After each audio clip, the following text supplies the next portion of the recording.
Hello everyone, সবাই কেমন আছেন? আশা করি সবাই সুস্থ আছেন, ভালো আছেন। তো বন্ধুরা দেখেন, আমার সামনে কিন্তু আছে একটা ইজি বাইকের কয়েল। তো ইজি বাইকের কয়েল কীভাবে বাধাই করতে হয় সম্পূর্ণ ভিডিওটা দেখতে থাকবেন। আর ভিডিওটা ভালো লাগলে চ্যানেলটা সাবস্ক্রাইব করতে ভুলবেন না। তো দেখেন কোডটা, এই কোডে কিন্তু প্রথমত আমাদের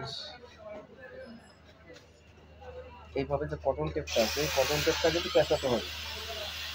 এবং কটন টেপটা পেঁচাবেন কিন্তু মানে খুব সুন্দরভাবে, দেখবেন যাতে কোর কিন্তু মানে কোরের সাথে কয়েলের সাথে টাচ না হয়, তাহলে কিন্তু কয়েল পুড়ে যাবে।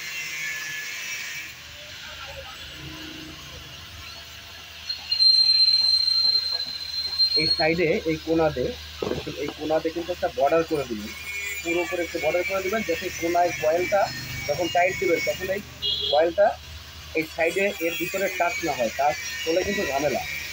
তো আগের থেকে সব কিছু ফাইনাল করে নেবেন, তাইলে কিন্তু আপনার কয়েলটা পড়বে না। সমস্ত কাজ করার আগে কিন্তু চিন্তা ভাবনা আগে করতে হবে।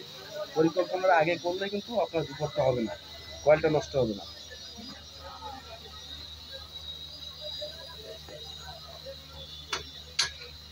ভিডিওটা লাস্ট পর্যন্ত দেখবেন, তাহলে কিন্তু অনেক কিছু বুঝতে পারবেন।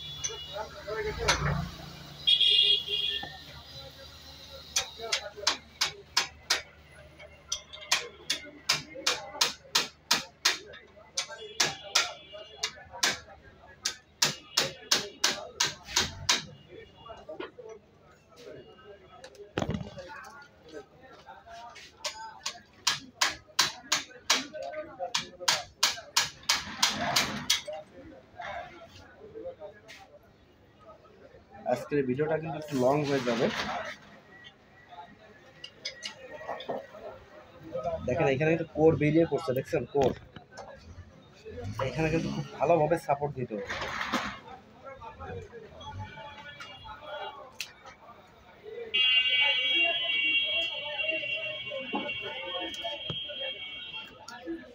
প্রয়োজনে এরকম একটু কাগজ কেটে নেবেন, কেটে নেওয়ার পরে আপনি দরকার হয় এইভাবে এখানে দিয়ে দেবেন,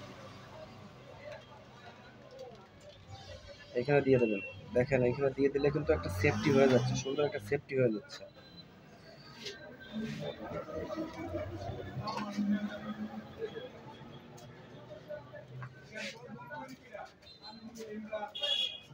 আমি যে নিয়মে কয়েল বাঁধা দেখাচ্ছি, আপনি যদি এই নিয়মে কয়েল বাঁধতে পারেন, তাইলে কিন্তু আপনি একটা কয়েলের গ্যারান্টি দিতে পারবেন।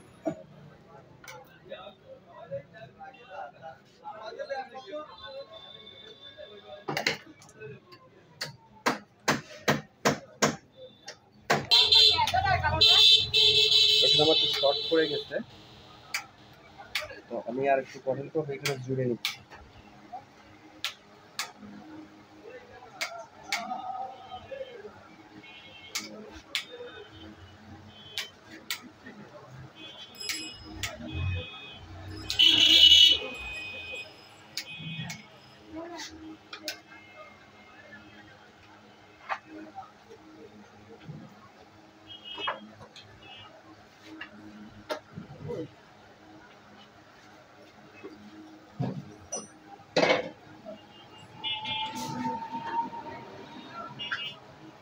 এভাবে কটন টেপটাকে বেশি করে পেঁচাতে হবে, তাহলে কিন্তু ভালো হবে।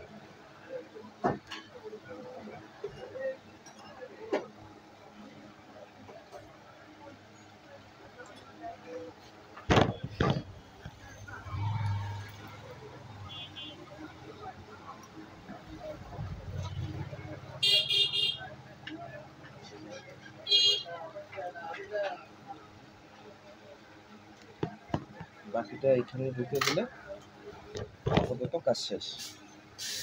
এবার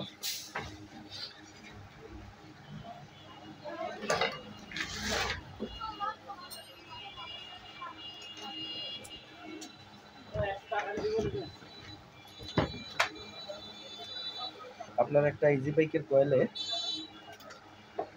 আপনি 19 নাম্বার তার নেবেন 600 গ্রাম, আর এই 15 নম্বর তার নেবেন 500 গ্রাম, নিলে হয়ে যাবে। এবার আপনি এখানে রেগুলেটর লাইনে আপনি রেগুলেটর লাইনে কীভাবে রেগুলেটর লাইন করবেন, আমি সেটাও সম্পূর্ণ ওই ভিডিও দেখবেন, এ টু জেড সব কিছুই বুঝতে পারবেন।